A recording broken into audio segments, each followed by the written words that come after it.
আগত ২০২৬ সালের ১ম মাস জানুয়ারি মাস বৃষরাশির জাতক-জাতিকাদের কেমন যাবে বিস্তারিত আলোচনা করব। আলোচনা করব আর্থিক পরিস্থিতি, স্বাস্থ্য, প্রেম, ভালোবাসা, আপনার শিক্ষা, বেকারদের বেকারত্ব কি হবে সবটাই কিন্তু বোঝানোর চেষ্টা করব এবং গ্রহের গোচর নিয়ে আলোচনা করব। মাসিক রাশিফল, বার্ষিক রাশিফল এগুলো সবটাই কিন্তু গ্রহের গোচরের উপরে নির্ভর করেই আমি আলোচনা করি। ঠিক এই ২০২৬ সালের ১ম মাস জানুয়ারি মাস কেমন যাবে? গ্রহের গোচর কি বলছে? যদি আমি বিস্তারিত বোঝানোর চেষ্টা করি আপনি নিজেই বুঝতে পারবেন আপনার কোন দিক থেকে ভালো, কোন দিক থেকে খারাপ। তবে একটা কথা আমি প্রত্যেকটা আলোচনায় বলি, সবসময় ভালোই আপনার হবে তা কিন্তু না। অবশ্যই নেগেটিভ থাকবেই। পজিটিভ যেখানে আছে, নেগেটিভ সেখানে আছে। যেখানে নেগেটিভ আছে সেখানেই পজিটিভ আছে। আপনি আলোর মধ্যে থাকলে দেখবেন আপনার ছায়া অন্ধকারে থাকে। তাই নেগেটিভ পজিটিভ অবশ্যই কিন্তু আমাদের মেনে নিতে হবে। তাই সবকিছু ভালো হবে এটা কখনো হতে পারে না। তবে অবশ্যই ওভারঅল ২০২৬ সালের ১ম মাস জানুয়ারি মাস বৃষরাশির জন্য ভালোই থাকবে। তাহলে আসুন বিস্তারিত আলোচনা করার আগে আমরা গ্রহের গোচর কি বলছে সেই বিষয়টা একটু দেখে নিই। দেখুন এই মাসে অর্থাৎ জানুয়ারি মাসে নতুন বছরের ১ম মাস জানুয়ারি মাসে ১৩ তারিখে অর্থাৎ ১৩ জানুয়ারি শুক্র গ্রহ কিন্তু তার রাশি পরিবর্তন করবে। ১৪ জানুয়ারি রবি গ্রহ সেও কিন্তু রাশি পরিবর্তন করবে। ১৬ জানুয়ারি মঙ্গল গ্রহ সেও কিন্তু রাশি পরিবর্তন করবে। আর ১৭ জানুয়ারি বুধ গ্রহ সেও কিন্তু রাশি পরিবর্তন করবে। এতগুলো রাশি পরপর তাদের পরিবর্তন, এর ভালো ফল তো অবশ্যই থাকবে, পজিটিভ অবশ্যই থাকবে। এর ফলে বেশ কিছু রাজযোগ তৈরি হবে, যার ফলে আপনার জীবনে অনেক আর্থিক উন্নতির সম্ভাবনা থাকছে। এই বৃষরাশির জাতক-জাতিকাদের মধ্যে যাদের জন্মছক বা হস্তরেখায় তাদের রাহুস্থান ভালো থাকবে, বৃহস্পতি ভালো থাকবে এবং শনি ভালো থাকবে, তাদের সাথেই এই আলোচনা মিলবে। আর আপনার রাশি মিলে গেছে, বৃষ রাশি হয়ে গেল, কিন্তু আপনার জন্মছক বা হস্তরেখায় এই গ্রহগুলো ভালো নেই, সেক্ষেত্রে কিন্তু আপনার ভালো ফল পাবেন না। তাই রাশি হলেই আপনার আনন্দ পাওয়ার কিছু নেই। রাশির সাথে গ্রহের অবস্থানটা কতটা ভালো সেটা কিন্তু আপনাদের জানতেই হবে। তবেই কিন্তু এর বেনিফিট আপনারা পাবেন। যে কথাটা আমি প্রত্যেকটা আলোচনায় বলি এবং বোঝানোর চেষ্টা করি। তাহলে আসুন এই জানুয়ারি মাস কেমন যাবে? কোন দিক থেকে আপনার ভাগ্যের পরিবর্তন ঘটবে? কোন দিক থেকে আপনি একটু সতর্ক থাকলে ভীষণ ভালো থাকতে পারবেন? সবটাই আলোচনা করব। তার আগে আমার সাথে কিভাবে যোগাযোগ করবেন সেই বিষয়টা একটু বলে নিই। নমস্কার, জয় মা কামাখ্যা, জয় মা তারা। যারা ভীষণভাবে বিপদে আছেন, কি করবেন বুঝে উঠতে পারছেন না, বহু জায়গায় গিয়ে ঠকেছেন, কোনো আপনার সমাধান হয়নি, আমি বলব একবার হলেও সাক্ষাৎ করতে পারেন। কি করবেন? যদি আপনার মনে হয় আপনার প্রয়োজন আছে, তাহলে অবশ্যই আমার নিজের মন্দির ১০ মহাবিদ্যা কালীবাড়ি, এখানে আমি সপ্তাহে ৩ দিন বসছি। সোমবার, মঙ্গলবার, বুধবার আপনারা এসে সরাসরি চেম্বারে বসে আপনারা আমার সঙ্গে দেখা করতে পারেন বা আপনার সমস্যা নিয়ে আলোচনা করতে পারেন। আর যদি মনে হয় না আমি অনেক দূরে আছি, সম্ভব না, সেক্ষেত্রে বলব আপনারা অবশ্যই অনলাইন চেম্বার দেখাতে পারেন। অনলাইন চেম্বার আপনারা পাবেন বৃহস্পতি, শুক্র, শনি এই ৩ দিন। এবার অনলাইন চেম্বার বা আপনি সরাসরি আসবেন নদিয়া বীরনগর, দুটো ক্ষেত্রেই আপনাকে কিন্তু আগে থেকে নাম লেখাতে হবে। কি করবেন? স্ক্রিনে দেওয়া কলিং নাম্বার আছে, ওই কলিং নাম্বারটা সেভ করে নিন, কল করে নামটা লিখে দিন এবং উনাকে কল করলে বিস্তারিত উনি আপনাদেরকে বুঝিয়ে দেবে কি করতে হবে, কিভাবে আসবেন, গাইড করে নেবে। এছাড়াও যদি মনে করেন না তারাপীঠে সাক্ষাৎ করবেন, মাসে ২ বার আমি তারাপীঠ থাকছি।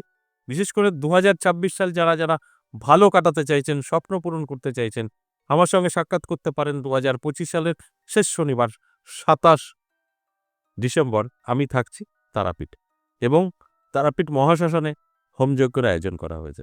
যারা আমার সাথে সাক্ষাৎ করতে চাইছেন, অবশ্যই কলিং নাম্বারে গিয়ে তারাপীঠ দেখা করতে চাইলে নামটা লিখে দেবেন। আপনি গিয়ে সরাসরি দেখা করবেন, হবে না, নামটা আগের থেকে লেখাতে হবে। অবশ্যই যদি আপনার মনে হয় প্রয়োজন আছে, তারাপীঠ আমার সাথে সাক্ষাৎ করতে পারেন। এবার আসুন আজকের আলোচনার বিষয় বৃষ রাশিকে নিয়ে।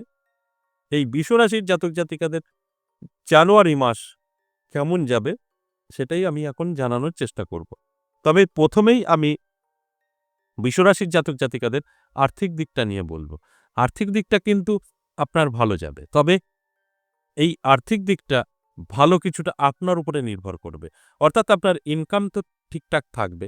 এই ইনকামটা যদি আপনি সঠিকভাবে ধরে রাখতে পারেন, তবে আপনার ভালো যাবে। আর যদি বেফালতু খরচ করে ফেলেন, সেটার একটা চান্স আছে। আপনার মধ্যে শৌখিনতা বেড়ে যেতে পারে, যে কারণে আপনি কিন্তু খরচা করে ফেলতে পারেন। এই শৌখিনতাটাকে আপনি যদি আটকাতে পারেন, সেক্ষেত্রে আপনি কিন্তু অনেক ভালো থাকতে পারবেন। আর আমি এটাই বলব যে আপনার একটু খরচটাকে চাপাতে। তাহলে কিন্তু আপনি এই পুরো মাসটা অনেক কিছু করতে পারবেন। আপনার ইনকাম প্রচুর বৃদ্ধি পাবে। এই অর্থটা কাজে লাগাতে পারবেন। এবার আসুন বেকারদের জন্য। বেকারদের জন্য কিন্তু এই আমি বলব জানুয়ারি মাসটা কিছুটা আপনার সাথ দেবে। আপনার উপরে নির্ভর করবে। কারণ খুব ভালো রেজাল্ট পাবেন না। তবে চেষ্টা যদি করেন, আপনার যদি ইচ্ছা থাকে, সাকসেস আসতে পারে। আপনার ইচ্ছার উপরে নির্ভর করে সাকসেসটা পেতে পারেন। তাই আমি বলব অবশ্যই একটু নিজের উপর কন্ট্রোল রাখুন, বিশ্বাস রাখুন এবং চেষ্টা করুন। আপনি কিন্তু বেকারত্ব দূর করতে পারবেন। এতে কোনো সন্দেহ নেই। আর না চাইলে আপনার কিন্তু বেকারত্ব থেকেই যাবে। অনেকেই আছে, হচ্ছে তো হবে, করব তো করব। এই ধরনের যারা আছেন তাদের কিন্তু আমার এই আলোচনা মিলবে না। তাই চেষ্টা করুন একটু আপনার এই বেকারত্ব দূর করার জন্য চেষ্টা করলেই আপনি কিন্তু সাকসেস পেতে পারেন। স্বাস্থ্য মধ্যম থাকবে। স্বাস্থ্য নিয়ে আপনার কিছুটা সমস্যা আসতে পারে। তবে শরীরের যত্ন নিলে আপনি ভালো থাকতে পারবেন। আপনি যদি শরীরের যত্ন নেন, রিচ খাবার থেকে দূরে থাকেন, তাহলে অবশ্যই স্বাস্থ্য আপনি আপনার মতো করে রাখতে পারবেন। আর যদি কোনো রকম আপনার স্টেপ না নেন, তাহলে কিন্তু শরীরের সমস্যা আসবে, সেখানে আপনার সময় নষ্ট হতে পারে।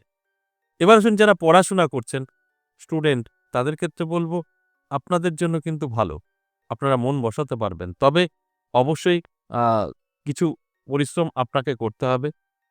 আপনি অটোমেটিক যে মন বসাতে পারবেন তা নয়। কিছুটা আপনার আ নিজের চেষ্টায় যদি পড়াশোনা মন বসাতে পারেন, তাহলে কিন্তু আপনার এই ২০২৬ বছরটাই ভালো কাটবে। আপনার ভালো রেজাল্ট আসতে পারে। সবটাই নির্ভর করবে এই জানুয়ারি মাসের উপরে। জানুয়ারি মাসটা যদি আপনি একটু ফোকাস দিতে পারেন, পুরো বছর আপনি কিন্তু ভালো পড়াশোনার দিকে মন বসাতে পারবেন। এটা ভালো করে মাথায় রাখতে হবে। এবার আসুন যারা অবিবাহিত। বহু জায়গায় চেষ্টা করেছেন, সঠিক পাত্র-পাত্রীর সন্ধান পাননি, ঠিক যোগাযোগ হয়নি, পিছিয়ে আছেন, তাদের ক্ষেত্রে বলব, এই জানুয়ারি মাসে যদি চেষ্টা করতে পারেন, যোগাযোগ করতে পারেন, আপনার মনের মতো পাত্র-পাত্রীর সন্ধান আপনি পেতে পারেন। সেই জায়গা থেকে অবশ্যই আপনি ভীষণ মানে একটা আ আপনার মনের মতো মানুষ পেতে পারেন এবং সুখী জীবনযাপন করতে পারেন। তাই এটা আপনার উপরে কিছুটা নির্ভর করবে। দাম্পত্য পারিবারিক সুখ-শান্তির ক্ষেত্রে যদি বলি, জানুয়ারি মাস ভালো থাকবে, ভীষণ ভালো থাকবে। তবে আপনাদের মধ্যে কিছু সমস্যাও তৈরি হতে পারে। ঠিক ১৫ তারিখের পর থেকে কিছু সমস্যা তৈরি হতে পারে। এই সমস্যাটা অবশ্যই আপনি নিজেই কন্ট্রোল করতে পারবেন। এর জন্য আপনাকে অ্যালার্ট থাকতে বলব, তর্ক-বিতর্ক থেকে দূরে থাকতে বলব। তাহলে কিন্তু এই সুখ-শান্তিটা আপনি সম্পূর্ণভাবে ভোগ করতে পারবেন। তা না হলে এই সুখ-শান্তি কিন্তু ব্যাঘাত ঘটতে পারে। ওভারঅল বলতে গেলে অবশ্যই দাম্পত্য পারিবারিক সুখ-শান্তি যথেষ্ট ভালো থাকবে। এবার আসবো রিলেশন, লাভ রিলেশন। লাভ রিলেশনের ক্ষেত্রে কিন্তু আপনার ভালো হতে চলেছে। অর্থাৎ আপনাদের মধ্যে কোনো রকম ব্রেকআপের সম্ভাবনা থাকছে না এবং এই মাসে যদি আপনারা চান একটা বড় সিদ্ধান্ত নেবেন, বিবাহ পর্যন্ত করবেন, সেটাও কিন্তু সঠিক সিদ্ধান্ত আপনাদের নেওয়া হবে। তাই আপনাদের ক্ষেত্রে অর্থাৎ লাভ রিলেশন এ যারা আছেন, তাদের জন্য কিন্তু জানুয়ারি মাসটা ভালো। কখনোই বলা যাবে না যে খারাপ। তবে অবশ্যই এই ভালো বলে আপনাদের মতো করে কিন্তু চলার চেষ্টা করবেন না। যে ভালো বলেছে একটু বেসামাল, তাহলে কিন্তু খারাপ হয়ে যেতে পারে। তবে দুজনেই যদি ঠিকঠাক মতো ভালোভাবে কোনরকম যদি আপনাদের মা মোটামুটি বাড়তি কোনো কথা বলা বা যদি কাউকে কোনো সন্দেহর ব্যাপার হয়, তাহলে কিন্তু সমস্যা তৈরি হতে পারে। আর যদি মনে হয় যে না সব ঠিকঠাক আছে নরমালি, তাহলে কিন্তু আপনাদের হ্যাপি জীবন হতে পারে। বিবাহ পর্যন্ত আপনারা করতে পারেন, দুটো বাড়িতে জানাতে পারেন। সবকিছুই কিন্তু আপনাদের জন্য শুভ। এই আলোচনাগুলো কিন্তু এভারেজ এবং সর্বজনীন। এখানে কারোর ব্যক্তিগত জন্মছক বা হস্তরেখা ধরে বলা হয়নি। সেক্ষেত্রে কিন্তু অবশ্যই বৃষরাশির জাতক জাতিকাদের যাদের জন্মছক বা হস্তরেখায় এই গ্রহগুলো ভালো আছে, শনি, রাহু, বৃহস্পতি, তাদের জন্য কিন্তু যথেষ্ট শুভ। আর যাদের এই গ্রহগুলো ভালো নেই তাদের সঙ্গে কিন্তু নাও মিলতে পারে। যে কথাটা আমি প্রত্যেকটা আলোচনায় বলি। আশা করি বুঝতে পেরেছেন। আজ এ পর্যন্তই, আবারও আসবো নেক্সট ভিডিও নিয়ে। ততক্ষণ ভালো থাকুন। নমস্কার।